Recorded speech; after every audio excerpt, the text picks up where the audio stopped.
Dawn Addis, hello. Thank you for joining me. Why don't we start with a word about yourself and why you decided to run for State Assembly District 35?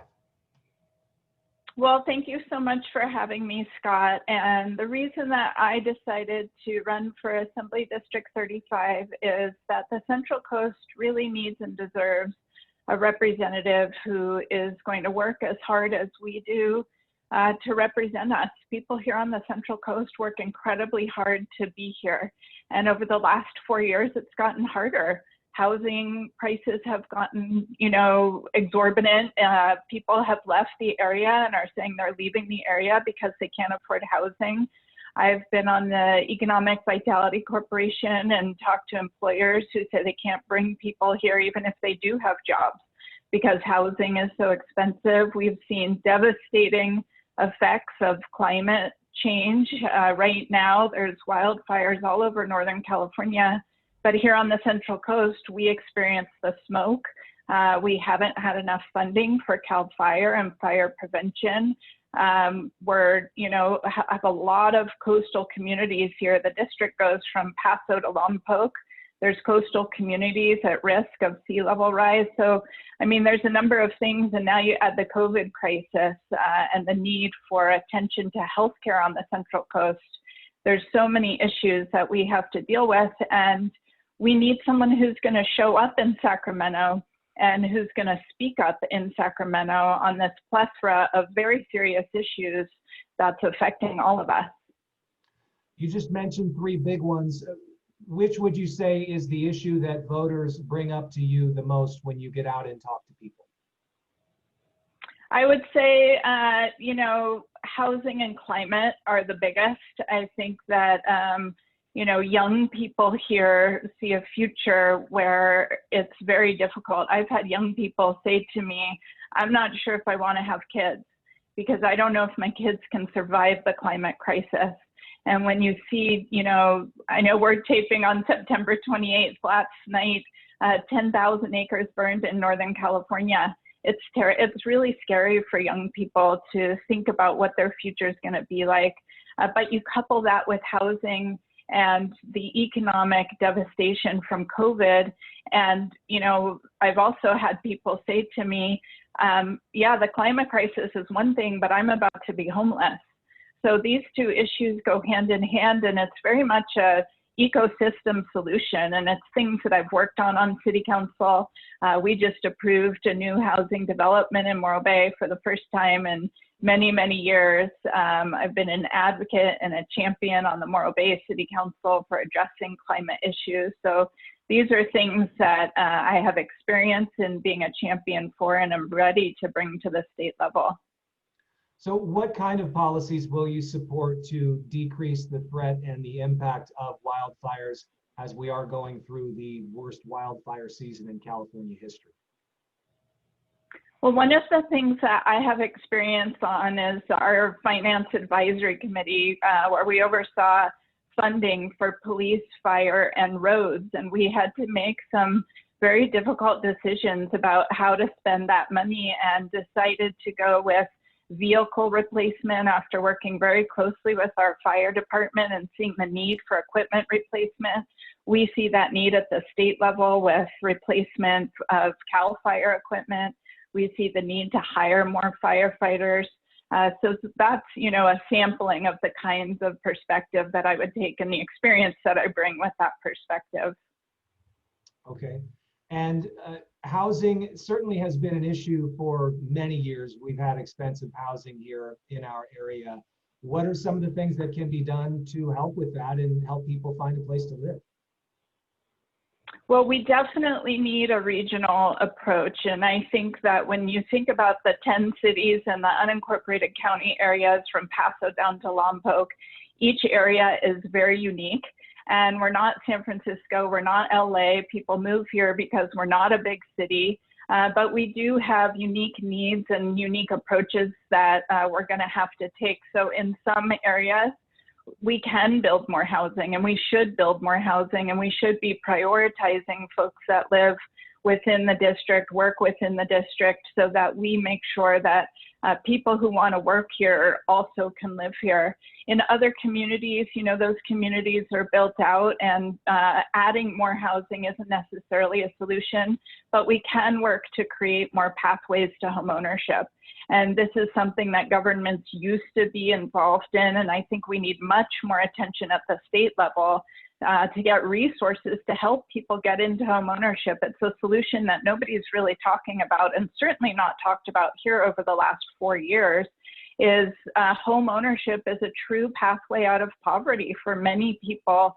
It's a true leg up for the middle class to be able to get into homeownership. So we have to start turning our attention to what is the right size fit for each of our communities, and how do we create those programs and get that funding.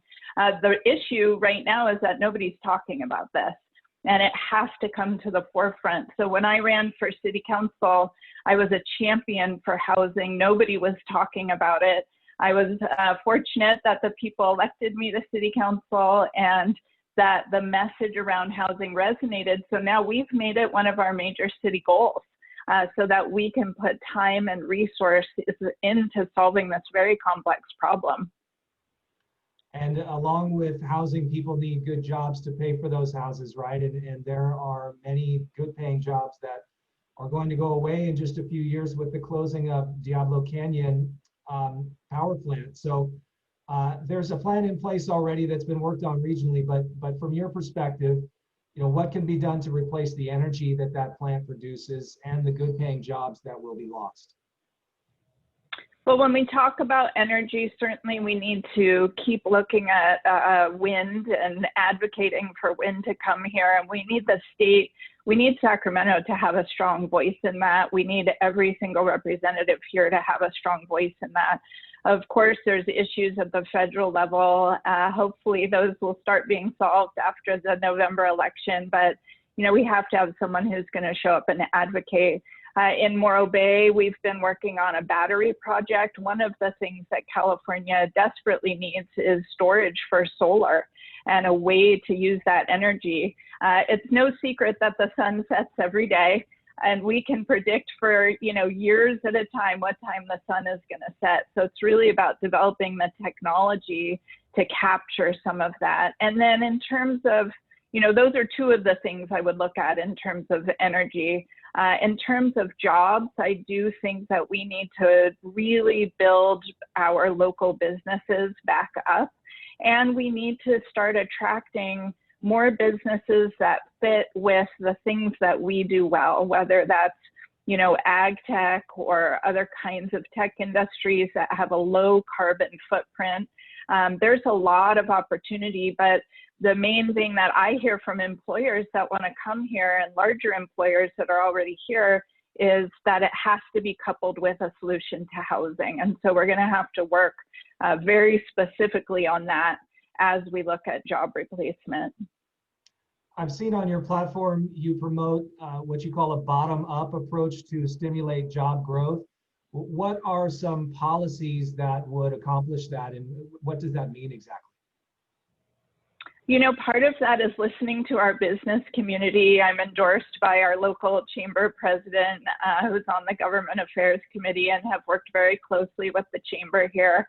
We as a council have awarded 2 economic development contracts with our chamber, one before COVID and one specifically to address the COVID crisis. We're looking at possible small business loans to our community as a result of COVID.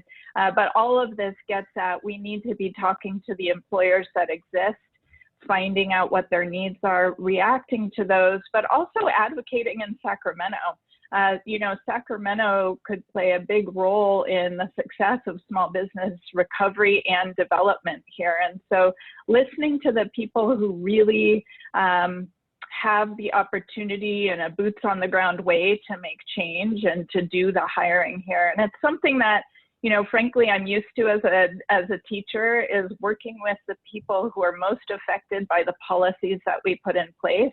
And we're better off when we talk to the people who are going to be affected by those policies. In regards to your background in education, Are public schools funded properly right now?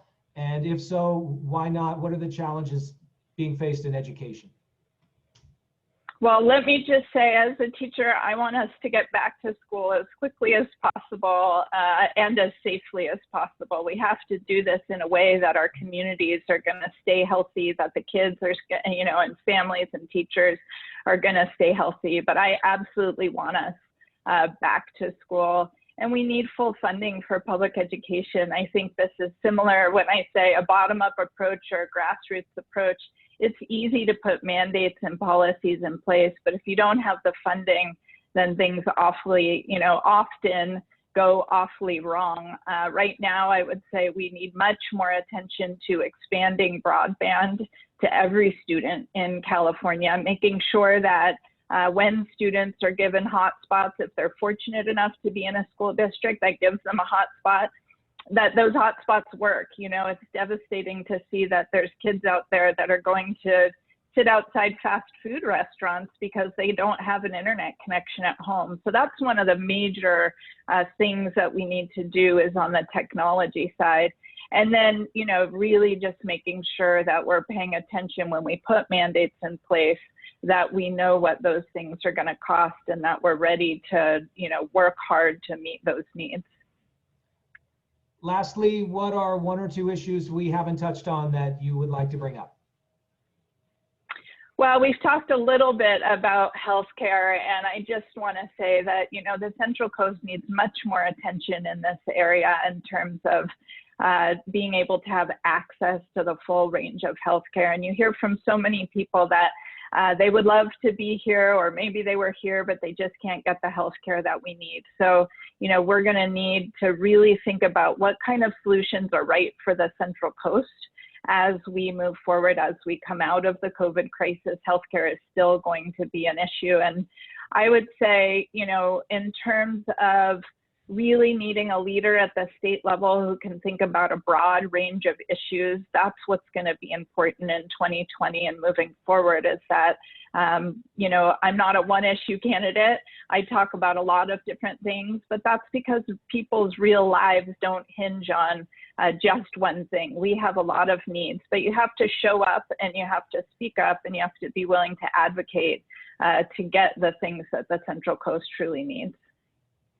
Hey, Dawn, thank you for taking the time to speak with me today. Thanks so much, Scott.